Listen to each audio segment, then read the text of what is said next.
We also have today's special guest, Jim Rogers. Jim is chairman of Rogers Holdings and Beeland Trust Incorporated.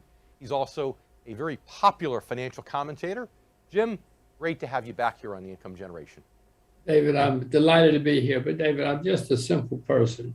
We don't need much introduction. Life is like a box of chocolates. I get it, Jim. Yes, exactly. All right, so let's let the fun begin, Jim. So listen, let me tell you what I'm dealing with lately. I'm dealing with consumers whose minds are poisoned and terrified of the oncoming hurricane or storm a la a financial recession. So your predictions from January that we discussed and forward are fastly materializing. So what should investors brace for? What should they do today going forward? Because we really want to focus on them because that's what's important today, Jim. Well, first of all, Jeff, people should only invest in what they themselves know a lot about. They shouldn't listen to me or anybody else.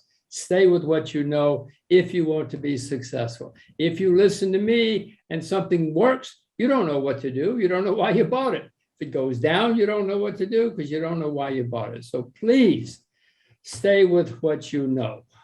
I am convinced we're going to have a very serious recession in the foreseeable future. And if we do, you better know what you're doing because it's going to be bad. You know, I heard something really bizarre yesterday, Jim. Janet Yellen, in a congressional testimony, signified to Russia that as long as they don't stop their oil exports, the globe won't go into a recession. And I just about fell off my chair when she said that.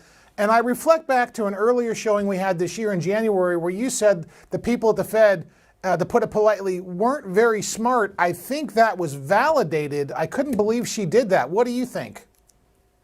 What can I say? She's got 2 degrees from fancy Ivy League universities, but please, I know that doesn't mean anything. And she has proved over and over again, but they all have. They all proved many times they don't know what they're doing. And the problem is, Jeff, you and I are the ones who have to pay for it, and everybody watching this show. Oh, we're paying for it all right. Gas is just a penny below $5 a gallon, and people are starting to shut down here economically. That's a threshold for most average consumers here, and they're saying, wait a minute, now we can't spend money on everything, and anything. Gas is just too expensive. And another serious concern is everything we're hearing in the media, Jim, is about the next leg down in the market, that this is just a false bear market rally. And so what's your thesis going forward, Jim? I know it's really hard to consult the crystal ball and everything's based on statistics and educated guesses here, but you've got so much history and knowledge. Tell us what your thesis is going forward on where we see the next leg down, or will the market trend up from here? Jeff, I make plenty of mistakes. I make many mistakes. We could do a week of shows about my mistakes. So don't think I know what I'm doing. But I will say there's a lot of pessimism around right now, huge amounts of pessimism that often leads to a big rally. If something happens, such as peace in Ukraine or who knows what, it could lead to a huge rally. In my view, that would be the last rally. And I hope I am not sold short yet. I have not sold yet. But if that happens, then I would probably start selling and selling short. The market is really codependent on the Fed and the central banks globally continually propping up stock values by lowering rates, going negative, or printing up more money. And I see it just as a repetitive cycle. I mean, it really just is paper. They're never going to pay the principal back on that. They could hit the delete button and it all disappears and nobody would care. So the whole thing is based on maybe a pyramid, you could say, or even a Ponzi scheme.